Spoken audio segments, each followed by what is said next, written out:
नमस्कार। राम राम खमा गणी।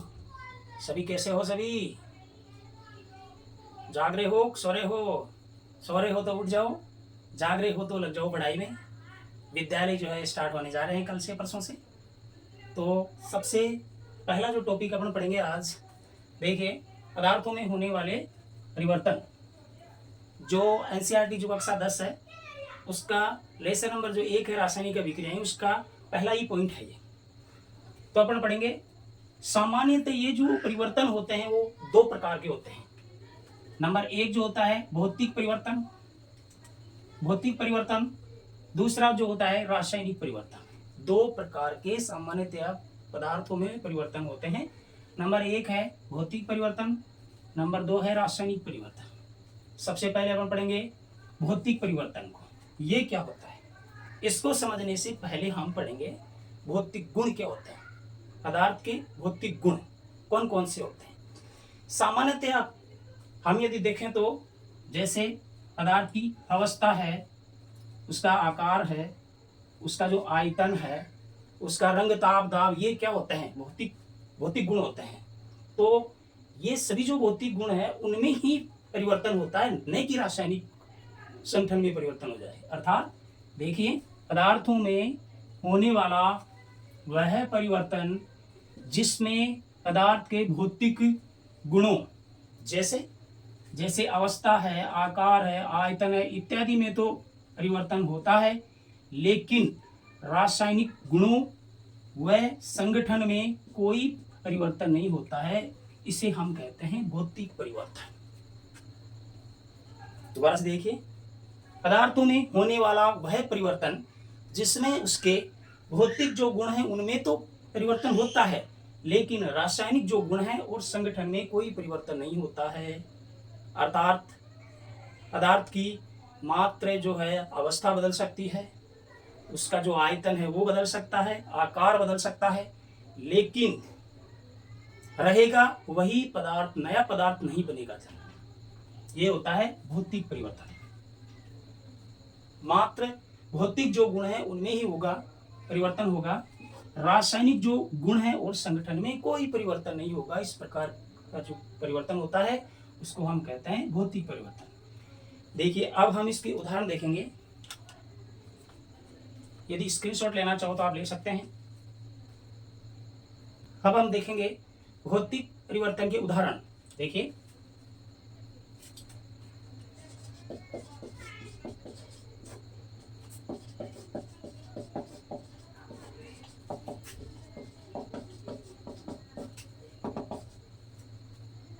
देखिए जैसे जैसे जैसे बर्फ का पिघलना, बर्फ का पिघलना, बर्फ का पिघलना। यदि हम देखें बर्फ है, जैसे ये रही बर्फ, ये H2O है, सॉलिड अवस्था में है तो ये क्या है, बर्फ है। जब जल सॉलिड होता है, ठोस होता है, तो उसे कहते हैं बर्फ। जब हम इसको तापमान देंगे, ये अपन डेल्टा का निशान यानी तापमान दे दिया, जब हम इसको तापमान देते हैं तो यह पिघल जाएगा। ये देखिए H2O लिक्विड अवस्था में आ जाएगा, द्रव अवस्था में आ जाएगा, लेकिन देखिए, लेकिन मात्र इसकी जो है अवस्था में ही परिवर्तन होगा, न कि इसके रासायनिक गुण और संगठन में हो जाए परिवर्तन। मात्र जो है अवस्था में ही होगा परिवर्तन। यदि हम क्या करें, जल को यदि वापस शीतलन करें, ठंडा कर दें इसे, वो देखिए क्या होगा, वापस क्या बन जाएगी, बर्फ बन जाएगी। अर्थात कहने का तात्पर्य यह है कि बर्फ का पिघलना एक भौतिक परिवर्तन का उदाहरण है। इसके अंदर मात्र इसके जो भौतिक गुण हैं उनमें ही परिवर्तन होता है, न कि रासायनिक संगठन में परिवर्तन हो जाए और न ही कोई नया पदार्थ बनता है। देखिए, इसके बाद में नेक्स्ट उदाहरण लेते हैं अपन।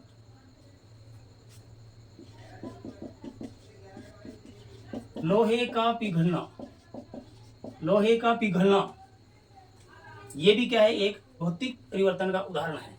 लोहे का पिघलना, न कि लोहे पर जंग लगना, न कि लोहे पर जंग लगना। ध्यान रखना, लोहे का पिघलना ही है भौतिक परिवर्तन, क्योंकि लोहा यदि पिघल जाएगा तो भी लोहा ही रहेगा, सोना थोड़ी बन जाएगा।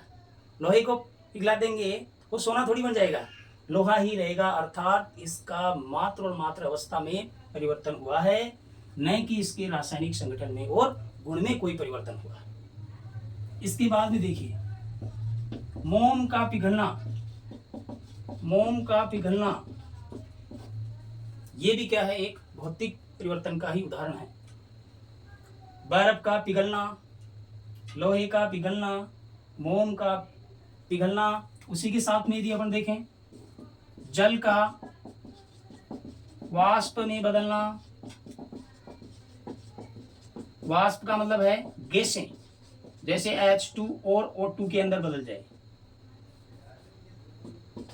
ये देखिए, अर्थात भौतिक अवस्था में, भौतिक आकार में, रंग में, ताप दाब में परिवर्तन हो सकता है, लेकिन रासायनिक जो गुण है वो बिल्कुल नहीं बदलेंगे, वही के वही रहेंगे। रासायनिक जो सूत्र है, फॉर्मूला जो है वह भी नहीं बदलेगा, वह उसी के साथ के अंदर देखिए इनका जो रासायनिक संगठन है वो भी नहीं बदलेगा, अर्थात कोई नया पदार्थ नहीं बनेगा।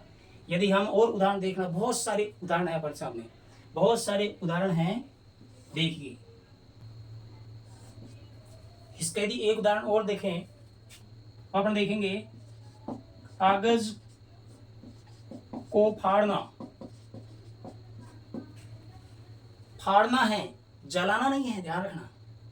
जलने के बाद में तो क्या होगा, उसका रासायनिक जो संगठन ही चेंज हो जाएगा, एक नई ही वस्तु, नई ही चीज बन जाएगी। लेकिन फाड़ देंगे तो मात्र उसके केवल और केवल आकार में ही परिवर्तन होगा। रहेगा कौन, रहेगा सिर्फ कागज का कागज ही, अर्थात मात्र भौतिक जो गुण है उनमें ही परिवर्तन हुआ है, न कि कोई रासायनिक संगठन में परिवर्तन हुआ है। और इसका सबसे अच्छा जो यदि हम उदाहरण देखें तो वह क्या है, उदाहरण देखिए, वह उदाहरण है आपके सामने,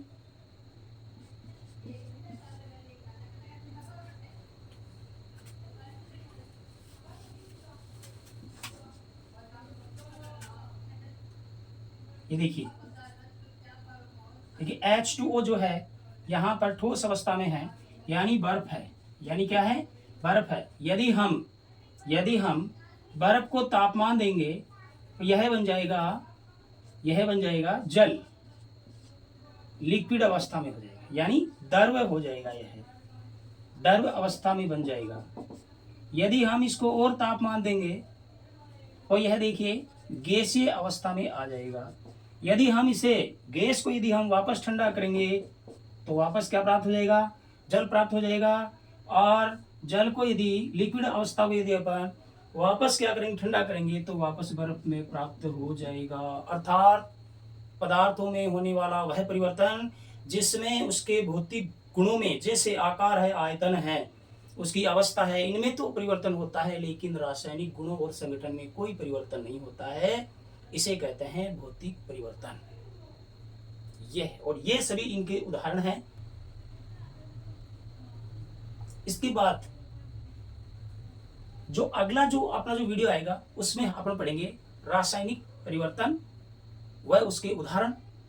उसके बाद देखेंगे हम भौतिक परिवर्तन में और रासायनिक परिवर्तन में मुख्य अंतर क्या है, क्या अंतर है, और इनकी गुण, इनकी विशेषताएं जो है अगले वीडियो में अपन पढ़ेंगे। नमस्कार।